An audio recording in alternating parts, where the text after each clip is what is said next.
Hey, good afternoon, everyone. सबको दोपहर का नमस्कार।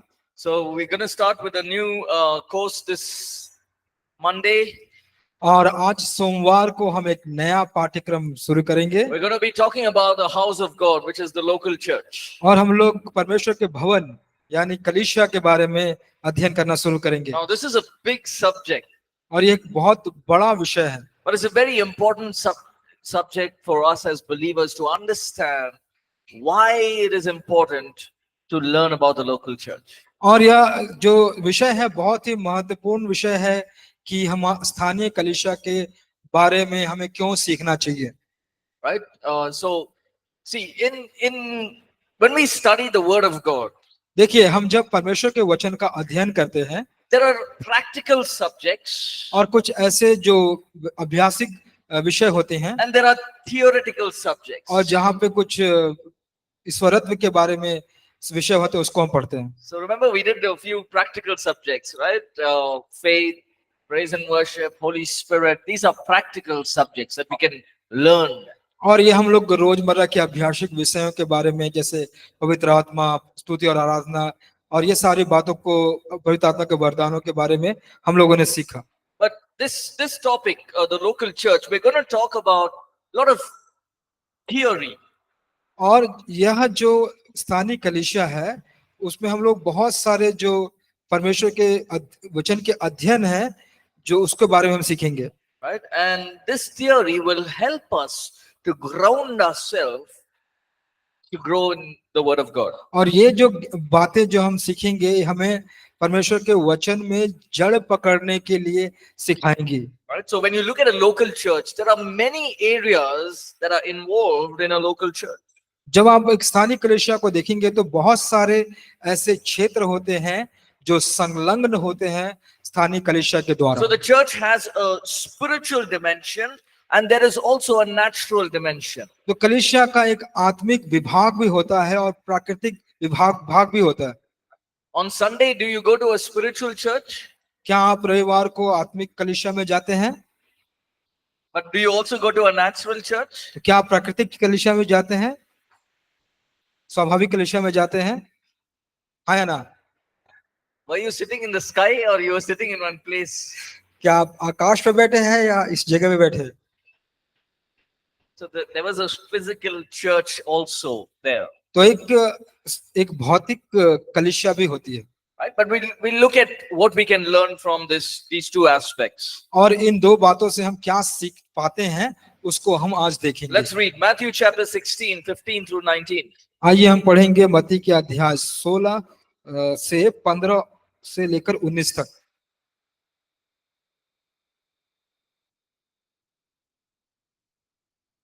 उसने उनसे कहा, परंतु तुम मुझे क्या कहते हो? शैमोन पतरस ने उत्तर दिया, आप जीवित परमेश्वर के पुत्र मसीह हैं। यीशु ने उसको उत्तर दिया, हे शैमोन योना के पुत्र, तू धन्य है, क्योंकि मांस और लहू ने नहीं परंतु मेरे पिता ने जो स्वर्ग में है ये बात तुझ पर प्रकट की है।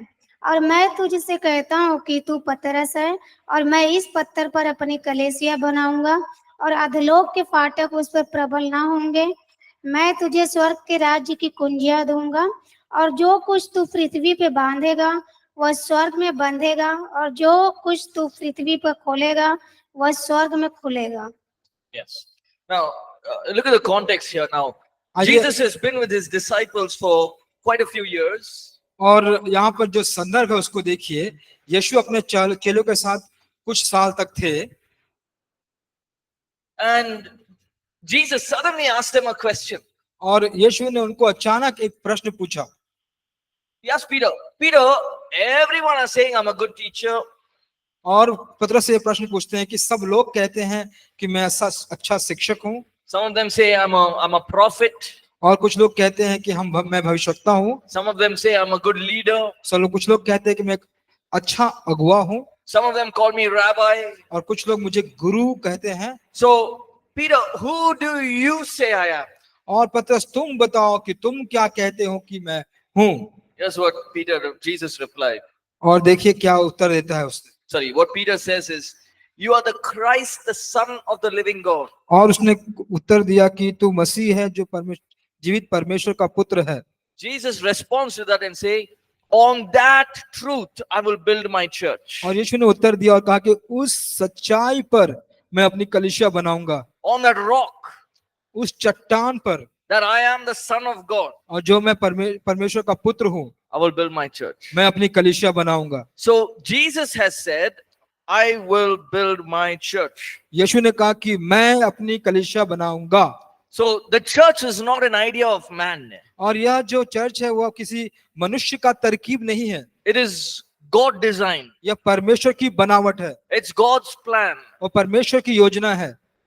But denominations are man-made. और जो विभाजन है वे मनुष्य के बनाए गए हैं। Now, if you read church history, we won't go into that, but over the years, many kinds of doctrines came into the church. और अब हम तो चर्च के कलीसिया के इतिहास में नहीं जाएंगे, लेकिन बहुत सालों के दौरान ऐसा हुआ है कि कलीसिया में बहुत सारे विभाजन हुए हैं।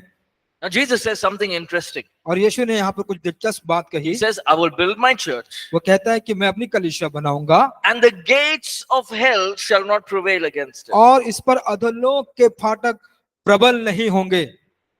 In the Old Testament, when you talk about gates, it's a place of authority. और अगर आप पढ़ेंगे पुराने नियम में तो जो फाटक होते थे वे फाटक अधिकार के फाटक होते थे। It was at the gates that leaders would sit and problems were solved. और उस फाटक या उस दरबार में अगुवे बैठते थे और वहां पर समस्याओं का समाधान होता था। It was also at the gates where the armies were deployed, and when the enemies come, they would blow the trumpets. और वही फाटक या दरवाजा था जहां पर सेनाओं को नियुक्त किया जाता था और जब शत्रु आते थे तो तुरही बजाई जाती थी। So gates is a place of authority. और जो द्वार होता है वह अधिकार का क्षेत्र होता है। So Jesus is saying the authority of the devil और यीशु कह रहे हैं कि जो शैतान की जो अधिकार है and the powers of darkness, और जो अंधकार का जो सामर्थ्य है या शक्ति है, that is the gates of hell, जो अधोलोक का फाटक होता है, shall not prevail against the church. वह कलीसिया के विरोध में कभी भी प्रबल नहीं हो सकेगी। The powers of darkness will not be able to stop the advancement of the church. और जो अंधकार की शक्ति है वह चर्च को बढ़ाने में किसी प्रकार का विरोध नहीं कर पाएगी। This is good news. यह एक शुभ समाचार है। Yes? हाँ या ना? See, maybe some of you in your places, you're seeing intense persecution. हो सकता है कि आप में से कई अपने क्षेत्रों में बहुत सारे अत्यंत सताव को देख रहे हैं। But be encouraged. लेकिन आप प्रेरित होइए, उत्साहित होइए। Because Jesus said, I will build my church. लेकिन क्योंकि यीशु ने कहा है मैं अपनी कलीसिया बनाऊंगा। And the church and the gates of hell, the works of the devil will not overcome it. और जो फाटक है वह जो नरक का फाटक है वह कभी उस पर प्रबल नहीं हो पाएगी। More the persecution. और सताव से ज्यादा, No. The more the persecution, जितना ज्यादा सताव होगा the more the church is going to grow. उतना ज्यादा कलीसिया बढ़ेगा। The more they're against Christianity, और जितना ज्यादा वो ईसाई के विरोध में होंगे the more the Holy Spirit is going to work. उतना ज्यादा पवित्र आत्मा जी काम करेंगे। It's not going to stop. यह रुकेगा नहीं। But God has given us some authority. लेकिन परमेश्वर ने हमें कुछ अधिकार दिए हैं। He has given us some responsibilities. उन्होंने हमें कुछ जिम्मेदारियों को दिया है। Right? The Greek word church means ecclesia, to be called out. और जो यूनानी शब्द है कलीसिया का उसको कहते हैं इक्लेशिया, जिसका मतलब होता है बुलाहट या बुलाना। Right? So you and I are called out. You and I are the church. और आप और हम बुलाए गए हैं, आप और हम कलीसिया हैं। In the natural, we go to a place स्वाभाविक रूप Sunday से morning. और रविवार के सुबह में हम एक जगह पे जाते, एक स्थान पे जाते हैं। That's a physical gathering of believers. वह एक विश्वासियों का भौतिक जमा होना, इकट्ठा होना We होता call है। it the church. हम उसको कलीसिया कहते हैं। But in the spiritual aspect, you and I are the church. लेकिन आत्मिक रूप से आप और हम एक कलीसिया है। So what does the scripture say? It says, We are the temple of the Holy Spirit. और वचन क्या कहता है, हमको बताता है कि हम पवित्र आत्मा के मंदिर हैं So we have been given kingdom authority. और हमको उस राज्य का अधिकार दिया गया We है, have been called out for a purpose. हमको एक उद्देश्य के लिए बुलाया We गया have है been called out to respond to God's heavenly call and God's heavenly vision. और परमेश्वर के जो स्वर्गीय बुलाहट या स्वर्गीय दर्शन जो उन्होंने हमें दिया है उसके लिए हमें बुलाया गया है। He's called us all together as people, but not just as individuals. He's called us to as a group as well. और हमको उन्होंने एक एक करके नहीं बुलाया, लेकिन हमको एक समूह के रूप में बुलाया है। And for each one of us, और हम में से प्रत्येक के लिए we have a purpose. हमारा एक उद्देश्य है। I won't go into details there, but remember when God looks at you, मैं विस्तार में नहीं जाऊंगा, लेकिन आप याद रखिए जब परमेश्वर आपको देखते हैं, you have your own purpose. आपका एक अपना उद्देश्य है, You have a heavenly call from God. आपका परमेश्वर से बुलाया जाना, आपकी बुलाहट है परमेश्वर से। Now, it may not be very grand or, very, to become a pastor or prophet. और ये हो सकता है ऐसा ना हो कि काफी बड़ा हो और आपको एक पासवान के रूप में या भविष्यवक्ता के रूप में बुलाया गया हो। It could be just, being available or just doing something which God has called you for. और हो सकता है कि आप इसके लिए उपस्थित रहें उस कामों को करने के लिए जिसको परमेश्वर ने आपको बुलाया है करने के लिए, But that's a heavenly call. लेकिन यह स्वर्गीय बुलाहट है। Remember Stephen? We talked about him. आप याद करते हैं स्टीफन के बारे में, जिसके बारे में हम लोगों ने बात की है। God called him. परमेश्वर ने उसे बुलाया, What was he doing? वो क्या कर रहा था? I can picture Stephen saying, "What is this?" और मैं चित्रण कर सकता हूँ कि स्टीफन कह रहा होगा, स्तुपनास कह रहा होगा, अरे ये क्या है? All old women are there. They're all grumbling. I have to put food for them.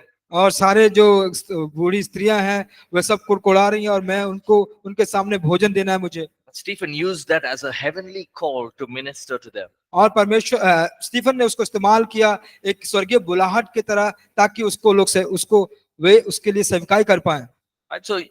So you and I are the church. तो आप और हम एक कलीसिया है God has a call for our lives. और परमेश्वर का हमारे प्रति एक बुलाहट है। Let's look at the spiritual dimensions of a church. और देखिए हम आत्मिक आयाम क्या है एक कलीसिया के। So there are 6 points there. First one, the church is Christ's body. और वहां पे 6 बिंदुएं हैं, लेकिन पहला जो बिंदु है वो है कलीसिया मसीह की देह है। Colossians chapter 1, 18 and 24. Let's read that. कुलुस्सियों 1 का 18 और 24, कृपया कोई पढ़ेगा। वही देह अर्थात कलेसिया का सिर है, वही आदि है और मरे हुओं में से जी उठने वालों में पहलौठा है कि सब बातों में वही प्रधान ठहरे। अब मैं उन दुखों के कारण आनंद करता हूँ कि जो तुम्हारे लिए उठाता हूँ और मसीह के क्लेशों की घटी उसकी देह के लिए अर्थात कलेसिया के लिए अपने शरीर में पूरी की देता हूँ। We are part of God's body. The church is Christ's body. और जो कलीसिया है वह मसीह के देह का भाग है। Right now, even as we're studying this, I want you to think spiritually. Don't think in the natural. देखिए जब इसका भी अगर अभी अध्ययन कर रहे हैं तो मैं चाहता हूं कि आप देखें आत्मिक रूप से, ना कि शारीरिक रूप से। How can we be part of Jesus's body? हम कैसे मसीह के देह के भाग हो सकते हैं? No, we're not talking about the physical body. हम उस शारीरिक देह के बारे में बात नहीं कर रहे हैं। It's talking about a grouप of believers. और यह कह रहा है एक विश्वासियों के समूह के बारे में। When we believe in Jesus, we become part of His body. जब हम इस यीशु में विश्वास करते हैं तो हम उसके देह के भाग बन जाते हैं। We are united with Him and we become one with Jesus. और हम उनके साथ एकता में आकर उसमें एक हो जाते हैं, यीशु में एक हो जाते हैं। Amen. आमीन। So when we become believers, we are one with Jesus. जब हम विश्वासी बनते हैं तो हम यीशु में एक हो जाते हैं। But our thinking needs to change. लेकिन हमारे जो सोच है उसका बदलना जरूरी है। But in the spiritual realms, लेकिन आत्मिक दुनिया में you and I are seated with Jesus. आप और हम यीशु के साथ बैठे हुए हैं। 2. दूसरा number, The church is eternal because Christ is eternal. जो कलीसिया है वो अनंत काल का है क्योंकि मसीह जो है वो भी अनंत काल का या सनातन है। So the church is not temporary. देखिए, जो कलीसिया है वो अस्थायी नहीं है। You can build a church, somebody can come and burn it down, आप एक कलीसिया बना सकते हैं, कोई आके उसको जला सकता है, but the church will not end. लेकिन कलीसिया कभी खत्म नहीं होगी। You can burn down or destroy 100 and 1000 and 100, 500 churches. आप अगर 100 या 500 कलीसिया को भी जला सकते हैं या बर्बाद कर सकते हैं, The church will not end. लेकिन कलीसिया कभी खत्म नहीं होगी। Why? क्यों? Because the head of the church is क्यों- Jesus. क्योंकि कलीसिया का जो मुखिया है वह यीशु है। So Jesus is eternal. He lives forever. वह यीशु सनातन के हैं, वे सदा काल से हैं। See, you look at this. Okay. There were great kings in the past. और इस प्रकार कहता है कि बहुत बड़े बड़े राजा थे बीते हुए दिनों में, Right? There were many kings, many kingdoms. बहुत सारे राजा थे, बहुत सारे राज्य हुआ करते थे। Where are those kings? अभी वो राजा कहाँ हैं? They're dead and gone. वे मृत हो चुके हैं और चले गए हैं।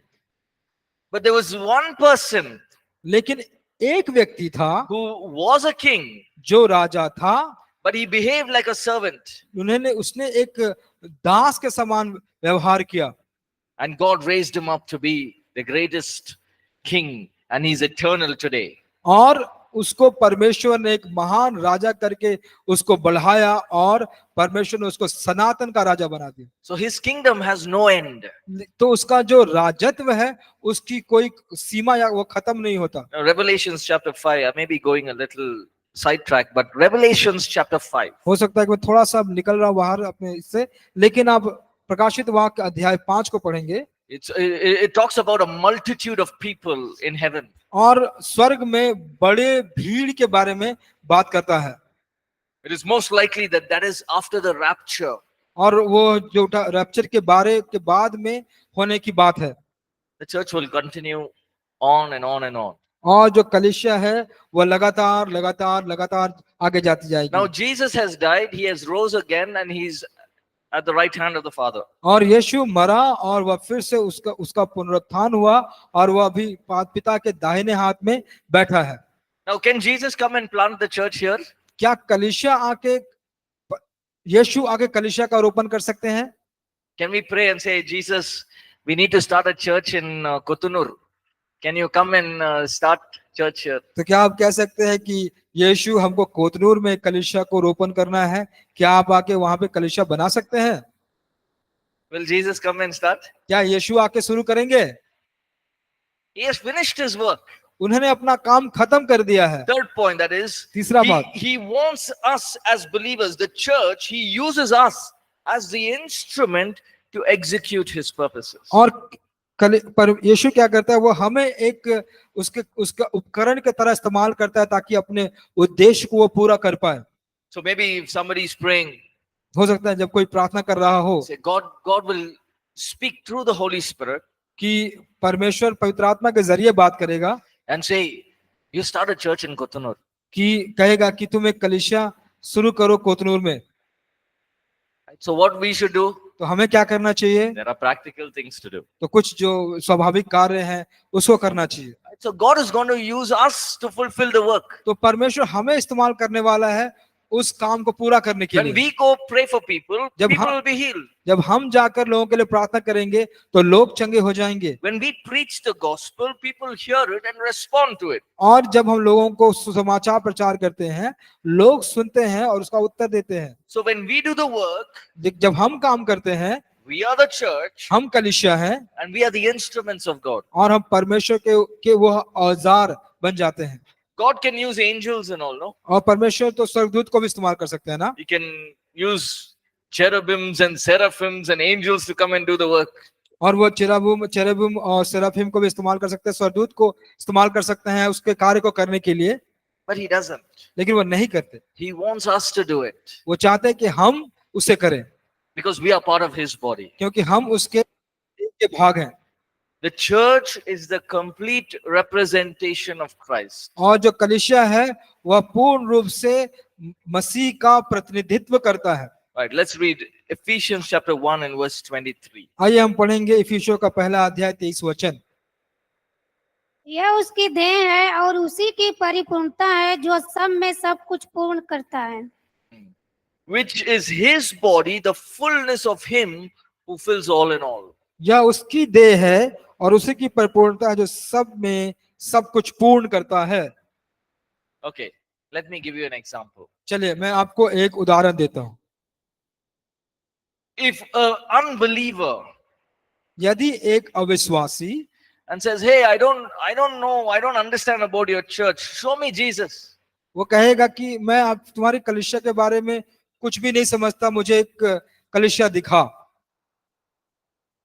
Remember that you are representing Jesus. और याद रखिए कि आप यीशु को दर्शा रहे हैं या उसका प्रतिनिधित्व कर रहे हैं, Here on earth, you are representing Jesus. और आप इस पृथ्वी पर यीशु मसीह का प्रतिनिधित्व कर रहे हैं। Remember this. The disciples came to Jesus and said, "Jesus, we also want to see the Father." और याद करिए कि जब यीशु के पास उनके चेले आते हैं और कहते हैं कि यीशु हमको भी पिता को देखना है, What did Jesus say? यीशु ने क्या कहा? Very good. बहुत अच्छे। If you've seen me, अगर तुमने मुझे देख लिया you've seen the Father. तुमने पिता को देख लिया, Because the Father is in me, I am in the Father, we both are one. कि पिता मुझ में है और मैं पिता में हूं और हम दोनों एक हैं। Right? The same way, if somebody asks you, "Hey, I don't see Jesus," और उसी प्रकार अगर कोई आपसे पूछता है कि मैं यीशु को नहीं देख पाता, we should live our life in such a way that we must say, "Okay, look at me. I'm representing Jesus." और हमारे जीवन को इस तरह हमको व्यतीत करना चाहिए कि हम कह सके कि मुझे देखो, मैं यीशु का प्रतिनिधित्व करता हूं। That's a high call. ये बहुत बड़ी बुलाहट है, But that's true. और यह सर्वोच्च बुलाहट है, और लेकिन यह सच्चाई है, Because we are part of Jesus becomes one with us. क्योंकि यीशु हम में एक हो जाता है। The problem is this one. जो हमारा देह है वही हमारी समस्या है, The flesh is the problem. It's come in between. और देह जो है हमारा जो वही एक समस्या है जो बीच में आ जाता है। But God is a gracious God. लेकिन परमेश्वर हमारा बहुत अनुग्रहकारी परमेश्वर है, He still calls us as one. We are one with Him. और वो अभी भी हमको बुलाता है और कहता है कि हम उसके साथ एक हैं। Fifth one. पांचवा भाग, Every believer is a member of Christ's body, that is the eternal church. और हर एक मसीह विश्वासी मसीह की देह है, सनातन कलीसिया का एक अंग है। Every believer, हर विश्वासी, tall, short, thin, fat, fair, dark, और पतला, दुबला, छोटा, नाटा, बड़ा, गोरा, काला, सब उसके भाग, जो पासवान है, believer. जो विश्वासी हैं। See, when God looks at us, जब परमेश्वर हमको देखते हैं, He looks at us as one. हमको वह एक होकर देखते हैं। Everyone say one. सब कहें एक।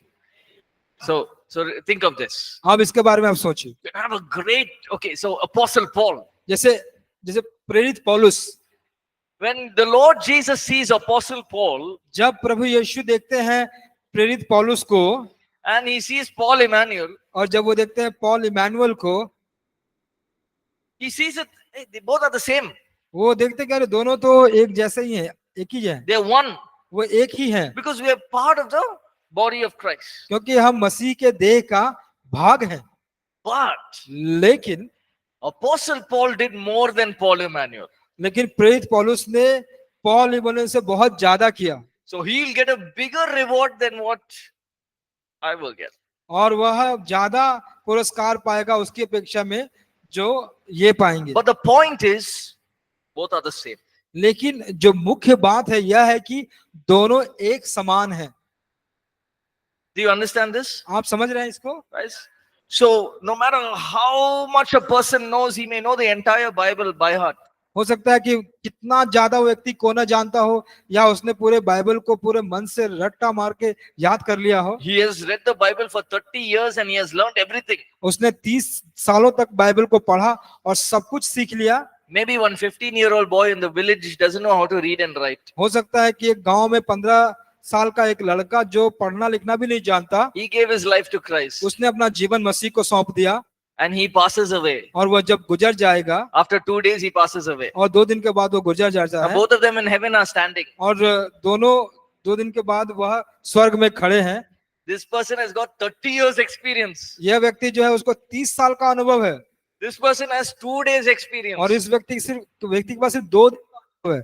But when Jesus sees, they both are equal. लेकिन जब यीशु देखते हैं तो दोनों को बराबर से देखते हैं। Why? क्यों? Because both are part of the church. क्योंकि दोनों कलीसिया के भाग हैं। Sometimes you may feel, hey, that's not fair. तो हम लोग कभी कभी यह सोच सकते कि अरे ये तो ठीक बात नहीं है, That's the beauty of God's grace. लेकिन यह ये अनुग्रह की सुंदरता है। Amen. आमीन। Right? So the church is eternal because Jesus is eternal. Sorry, where am I? Okay. Yeah. Jesus is, every believer is a member of Christ's body. और हर एक विश्वासी मसीह के देह का अंग है, We're all सदस्य है। members. We're all members. हम लोग सब सदस्य हैं, सब सदस्य हैं। When we go to heaven, जब हम स्वर्ग में जाएंगे we cannot search, okay, where is Methodist? और हम ये नहीं सही देखेंगे कि कहाँ पे मेथोडिस्ट है, Where is the Baptist? कहाँ पे बैप्टिस्ट है, Where is non-denominational church? कहाँ पे नॉन डिनोमिनेशनल चर्च है, Where is APC sitting? कहाँ पर एपीसी है, There's no APC there. वहां पे एपीसी नहीं है। We're all one, हम लोग सब एक हैं, washed by the blood of Jesus. यीशु मसीह के लहू के द्वारा धोए गए। Lastly, और अंतिम में part of the church is in heaven and part of the church is on earth. कलीसिया का एक हिस्सा स्वर्ग में है और उसका एक हिस्सा पृथ्वी पर है।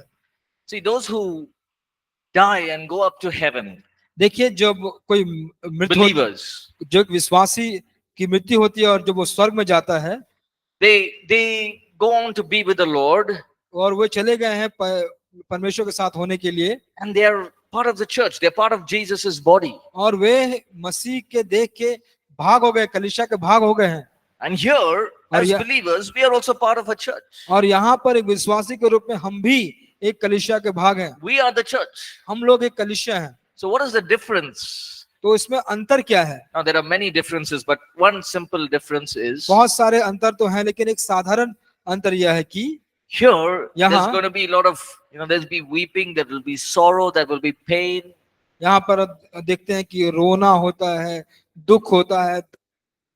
We don't see Jesus, हम यीशु को देख नहीं पाते, but there in heaven, लेकिन वहां स्वर्ग में there's no sorrow, कोई दुख नहीं है, there's no tears, कोई भी आंसू नहीं है, there's no pain. कोई भी दर्द नहीं है। The Bible says we will see him seated और face to face. और हम उसको देखेंगे, सामने बैठे हुए विराजमान देखेंगे। So there's a family in heaven. और एक परिवार है स्वर्ग में, There's a family here on earth. और यहाँ एक परिवार है इस पृथ्वी पर। Everyone understood? सब समझ गए? Yes? Okay. Let's get into the natural dimensions of the church. कलीसिया के स्वाभाविक पहलू को देखेंगे अब। Okay? So we looked at the physical dimensions. So we are part of Jesus's body. That's a spiritual dimension. और हम लोगों ने देखा कि किस प्रकार हम स्वाभाविक पहलू हैं, मसीह के देह का भाग हैं। Now let's look at the natural here on earth. और हम स्वाभाविक पहलू को देखेंगे यहाँ पर पृथ्वी पर। What are the dimensions of a church? क्या क्या पहलुए होते हैं कलीसिया की? Number one, the church, the local church is called the house of God. और सबसे पहला कि जो स्थानीय कलीसिया होती है उसको परमेश्वर का भवन या घर कहा जाता है। See, all of us are part of a local church, yes? एक देखिए, हम लोग सब एक स्थानीय कलीसिया के भाग हैं, है ना? Everyone a part of a church? हम लोग क्या सब एक कलीसिया के भाग हैं? If you're not part of a church, अगर आप एक कलीसिया के भाग नहीं है तो find a church and get connected there. और एक कलीसिया को ढूंढिए और वहां पे जाके जुड़िए। Ephesians 2:19. इफिसियों का 2:19। Let's read that. आइए पढ़े। इसलिए तुम अब विदेशी और मुसाफिर नहीं रहे, परंतु पवित्र लोगों के संगी, स्वदेशी और परमेश्वर के घराने के हो गए। So you're no longer strangers or foreigners. और क्या हम कोई अभी कोई मुसाफिर या विदेशी नहीं है? See, Paul is writing to a Gentile church. और पौलुस एक अन्य जाति की कलीसिया को लिख रहा है। And he's saying, you're no longer strangers. वो कह रहा है कि तुम अब कोई मुसाफिर नहीं हो You're no longer foreigners to us. और तुम कोई विदेशी नहीं हो हमारे लिए, But you are fellow believers, fellow citizens of God. और तुम संगी जो परमेश्वर के जो जन प्रजा है उसके जैसे हो। So in a house, the house, how does it feel to be in a house? और एक घर में रहने का एहसास कैसा होता है? There's a feeling of love, there's a bond, there's oneness. वहां पर एक रहने का एक प्रकार का रिश्ता बन जाता है और अच्छा लगता है। I have two brothers, और दो भाई हैं मेरे, two elder brothers. दो बड़े भाई हैं We मेरे, had a lot of fun growing up. और जब हम लोग बढ़ रहे थे तो बहुत ही हम लोगों ने मजे किए। My father would always say, there are boys, let them go and play, let them do what they want to do. तो मेरे पिता कहते थे कि अरे वो लड़के हैं, जाने दीजिए, उसको खेलने दीजिए, जो वो चाहते उसे करने दीजिए। We enjoyed ourselves. और फिर हम लोगों ने बहुत एंजॉय किया। We used to come back home and we used to play some games, and we would always enjoy being at home. और हम जब जाते थे खेलते थे, और जब घर में रहते तो हमको घर में बहुत हम लोग मजे करते थे। We all three studied in the same school. और हम तीनों एक ही पाठशाला में पढ़े। So my elder brothers would come to my classroom in the break time. और ब्रेक के दौरान मेरा बड़ा भाई मेरे कक्षा में आता था। Call Paul and come. और कहता था पॉल को बुला के लाओ। They'll give me one fruit, eat this. और वो मुझे एक फल देता था और कहता था इसे खा लो। They would act like elder brothers. और वह एक बड़े भाई की But तरह। that's in school. लेकिन वह स्कूल में, At school, it's a different feeling. और स्कूल में एक दूसरा ही एहसास The होता है। moment the school is done, और जिस क्षण स्कूल बंद the खत्म हुआ, moment we come home, और जिस समय हम घर आते थे, that's the story is different. तो फिर हमारी कहानी ही बदल जाती थी। We'll be fighting with each other, तो हम लोग एक दूसरे से लड़ते थे, but we had that love, that bond for one another. और एक दूसरे के प्रति वो प्रेम था, वो रिश्ता था एक दूसरे के प्रति। By God's grace, even now we have it. और परमेश्वर के अनुग्रह से अभी भी वो है हमारे बीच में। I'm 38 years old now. और मैं 38 साल का हो गया हूँ। When I go for conferences and meetings and I come back, जब मैं किसी अधिवेशन में, किसी सभा में जाता हूँ और जब मैं वापस आता हूँ, or even when I'm there, they'll call me. और अगर मैं वहां पे भी होता हूँ तो वो लोग मुझे कॉल करते हैं, Did you have your breakfast? क्या तुमने अपना नाश्ता किया? I said, are you serious? मैंने कहा अरे सीरियस हो क्या? So yeah, did you eat? तुझे मतलब कि तुमने खाया? Did you sleep? तुमने सोया? Sometimes it's you think of it, you say, but it's family, it's a house. तो कभी सोचते कि एक परिवार है, एक घर है। That's what the church is. तो वही एक कलीसिया है। It's the house of God. यह परमेश्वर का घर है, where we learn to love each other. जहाँ हम सीखते हैं एक दूसरे को प्रेम करना। Right? That's a place where we can grow together और in वह the एक things of God. और वही एक जगह है जहाँ पर हम बढ़ सकते हैं परमेश्वर की बातों में। The local church is the church of the living God. और जो स्थानीय कलीसिया है वह एक जीवित परमेश्वर का कलीसिया है। Many things that are done in the local church is done through the Spirit of God. और बहुत सारे जो बातें की जाती है, चीजें होती हैं स्थानीय कलीसिया में, वह परमेश्वर की आत्मा के द्वारा की जाती हैं। The Spirit of God is living. और परमेश्वर की आत्मा जीवित है। It's not a dead और God. और यह कोई मृत परमेश्वर नहीं है, He's a living God. वह एक जीवित So when परमेश्वर you है। go to church तो जब आप कलीसिया में जाते हैं and you're sitting in church और अगर आप कलीसिया में बैठे होते हैं and worship is going on, और जब आराधना हो रही होती है, don't take your phone and start looking at the messages, और फिर अपना फोन लेके आप वो अपने संदेशों को पढ़ना देखना मत शुरू कर because दीजिए, you're in the presence of a living God. क्योंकि आप एक जीवित परमेश्वर की उपस्थिति में हैं। The living God, He speaks to us. वह जीवित परमेश्वर जो हमसे बातें करता When है। you're reading the Word of God, जब आप परमेश्वर के वचन को पढ़ते हैं, when the preacher is preaching, जब प्रचारक प्रचार कर रहा होता है, it is God who speaks. यह परमेश्वर है जो बात करता है। Many times I've preached sermons on Sundays and many conferences. और मैंने रविवार को या अलग सभाओं में बहुत सारे प्रचारों को मैंने किया है। I feel, okay, I've done well. मैं ऐसा महसूस करता हूँ कि मैंने अच्छा किया है। I pray, say thank you God for speaking to your people. और मैं प्रार्थना करता हूँ कि परमेश्वर धन्यवाद कि तुमने अपने लोगों से बात किया। Sometimes I'll be so amazed by the way God speaks to people. और कभी कभी मैं इतना आश्चर्यचकित होता हूँ कि किस प्रकार परमेश्वर अपने लोगों से बातें करता है।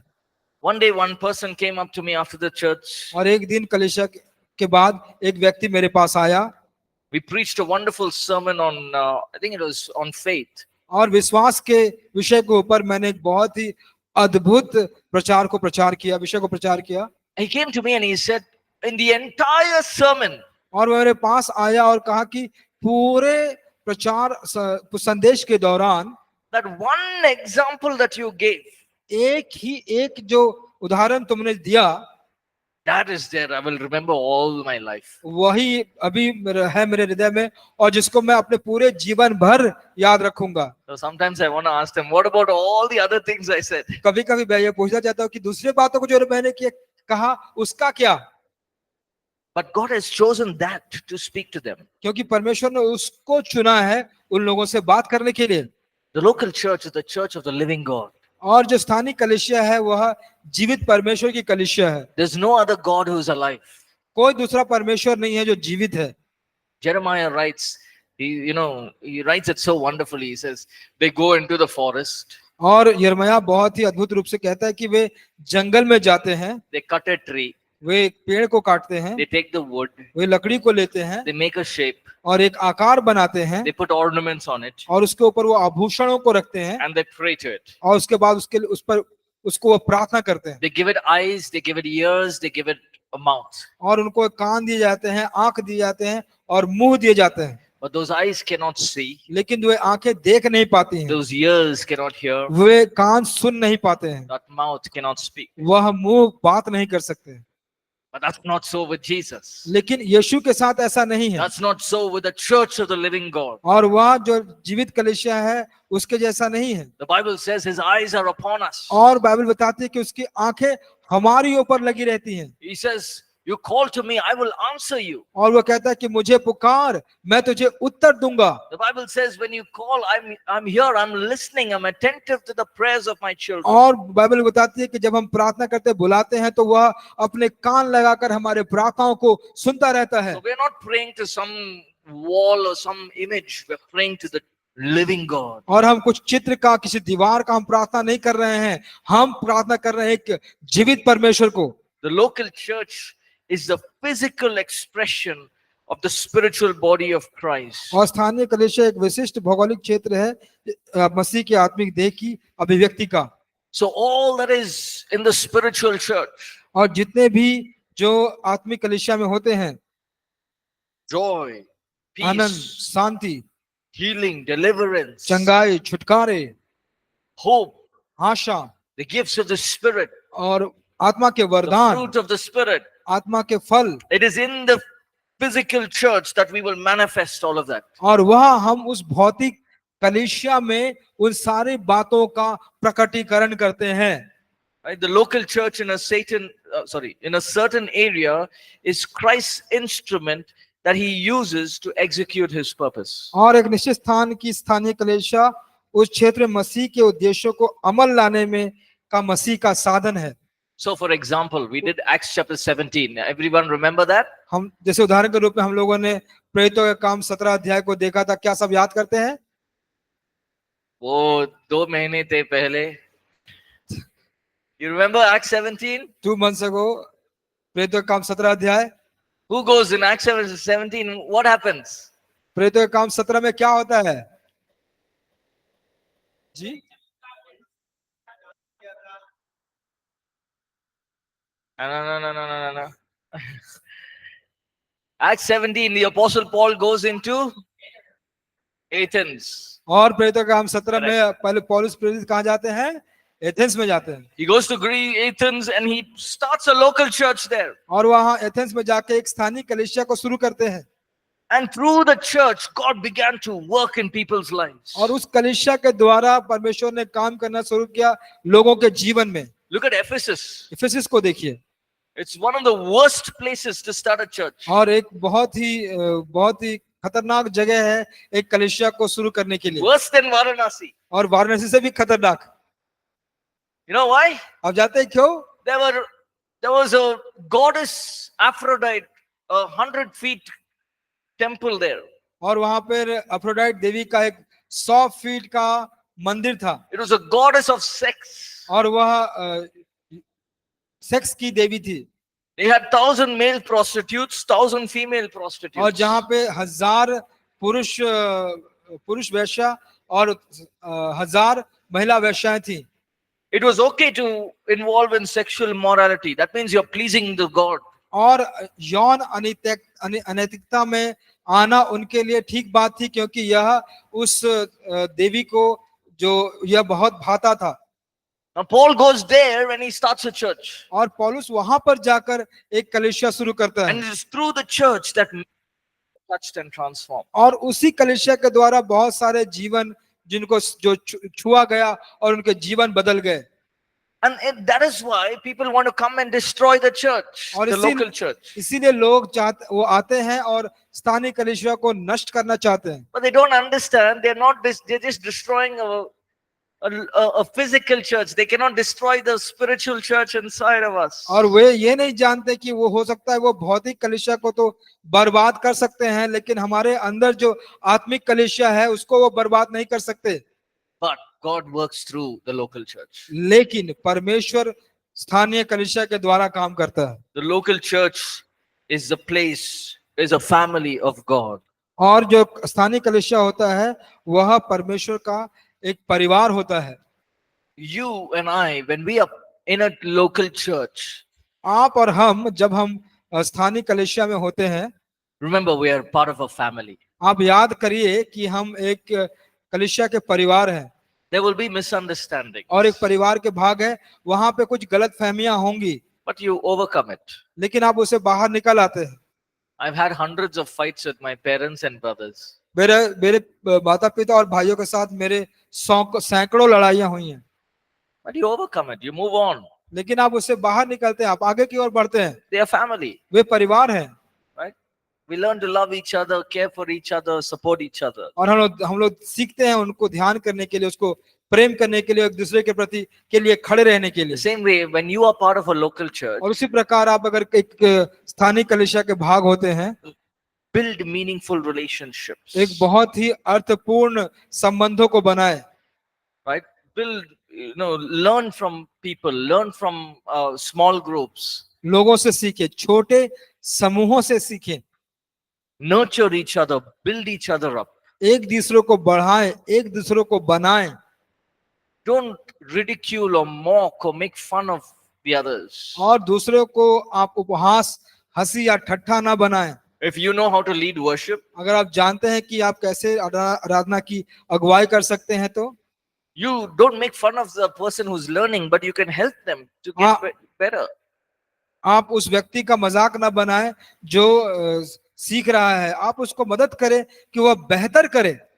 Same thing for preaching or any area in the local church. और उसी प्रकार प्रचार करने के लिए या स्थानीय कलीसिया में किसी अन्य भाग को लेकर भी, Right? So it's a place where we build each other up. और वह एक जगह है जहां पर हम एक दूसरे का निर्माण करते हैं। Okay? ठीक है? Will there be challenges क्या वहां पे चुनौतियां होंगी in the local church? स्थानीय कलीसिया में? Now, Jesus also thought what these 12 people are doing. देखिए, यीशु ने भी सोचा कि ये क्या 12 लोग कर रहे हैं। They have seen the miracles, they've seen everything. वे उन्होंने चमत्कारों को देखा है, उन्होंने सब चीजों को देखा है, But Jesus didn't give up on them. लेकिन परमेश्वर यीशु उनसे हार नहीं माने Right? He nurtured them, he built them up. और उन्होंने पाला पोसा, उनको बड़ा किया। So quickly, why should I be part of a local church? Why जल्दी can't से- I just be at home every Sunday and be a good believer? तो क्यों हमको एक स्थानीय कलीसिया का भाग या हिस्सा बनना चाहिए? क्यों ना हम हर रविवार को घर में रहें? Number one, it is in the local church that I begin to live out my daily life as a believer. और पहली बात कि एक स्थानीय कलीसिया में एक विश्वासी के तरह अपने जीवन को हम जीना सीख जाते हैं। Two, in the local church, I begin to recognize my place, my function, my gift, my calling upon my life. और इस स्थानीय कलीसिया में मैं हम यह पहचान पाते हैं कि मेरी बुलाहट, मेरे तोड़े, मेरे जो वरदान वे क्या क्या हैं स्थानीय कलीसिया में। Right? So the first time I went into a church, तो पहली बार जब मैं कलीसिया में गया, I didn't know what to do. मुझे पता नहीं था कि मुझे क्या करना है। So I was just sitting alone. मैं अकेले बैठा था। I remember some of the volunteers came and said, what do you do? What can you do? तो मैं याद करता हूँ कि कुछ सहयोगी आए और उन्होंने पूछा कि तुम क्या कर सकते हो, तुम क्या करने योग्य हो। I said, I can play a little bit of guitar. मैंने कहा कि मैं थोड़ा थोड़ा गिटार बजा लेता हूँ। He said, okay, why don't you audition? Why don't you help out in the worship team? तो वो कहे कि क्यों ना तुम ऑडिशन देकर जो आराधना का दल है उसमें मदद करो। So I began to start playing guitar in the church. और फिर मैं कलीसिया में गिटार बजाना शुरू किया। Then slowly they said, hey, you can also sing, no? तो उन्होंने आस्ते से धीरे धीरे कहा कि तुम तो गा भी सकते हो ना। I can sing, but not a professional singer. I can sing. तो मैंने कहा कि मैं तो गा सकता हूँ लेकिन बहुत प्रशिक्षित प्रोफेशनल गाने वाला नहीं हूँ। So people stood around and they said, hey, why don't you सing? और फिर लोग मेरे साथ खड़े हुए और उन्होंने कहा क्यों ना तुम गाओ भी। Then one of the worship leaders in the church said, hey, you can sing, you can play guitar. Why don't you lead in worship? तो एक जो आराधना का अगुवा था उसने कहा कि तुम गा भी सकते हो, गिटार भी बजा सकते हो, तो क्यों ना आराधना का भी अगुवाई करो। I said, oh, leading worship is different. मैंने कहा अरे जो आराधना का अगुवाई करना है वो अलग है।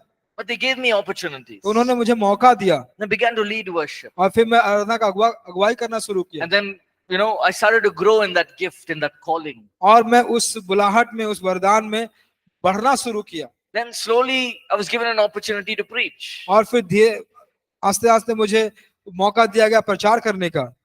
And you learn and you grow. और फिर आप सीखते हैं और आप बढ़ते हैं। Now you tell me, अब आप मुझे बताइए, if I became a believer and said, I'm going to sit at home and pray for the whole day, और मैं अगर विश्वासी बनता और मैं कहता कि मैं घर पे बैठूंगा और पूरे दिन प्रार्थना करूंगा, but I'll be a good believer, मैं एक अच्छा विश्वासी बनूंगा, will I fulfill the call of God in my life? क्या मैं परमेश्वर की जो बुलाहट है मेरे जीवन में उसको मैं पूरा कर पाता? Why? I'm sitting at home. क्यों? मैं तो घर से बैठा हूँ ना, Good believer, अच्छा विश्वासी हूँ, no bad friends, कोई बुरे दोस्त नहीं reading है, the word, वचन को पढ़ रहा हूँ, praying for 5-6 hours. 5-6 घंटे प्रार्थना भी कर रहा हूँ। All that is important. ये सारी बातें बहुत महत्वपूर्ण है। But if I was not part of the local church, I wouldn't have got an opportunity and I wouldn't have even known that I can lead worship. तो अगर मैं स्थानीय कलीसिया का अगर भाग नहीं बनता तो मैं ये भी नहीं जान पाता कि मैं आराधना आराधना की अगुवाई करता, वो भी नहीं मैं कर पाता। I remember that God will open the doors for you. मैं याद करता हूँ कि परमेश्वर आपके लिए दरवाजों को खोलेगा। Mostly it is within the local church. बहुत ज्यादातर होता है कि आपके स्थानीय कलीसिया में God can give you a prophetic word.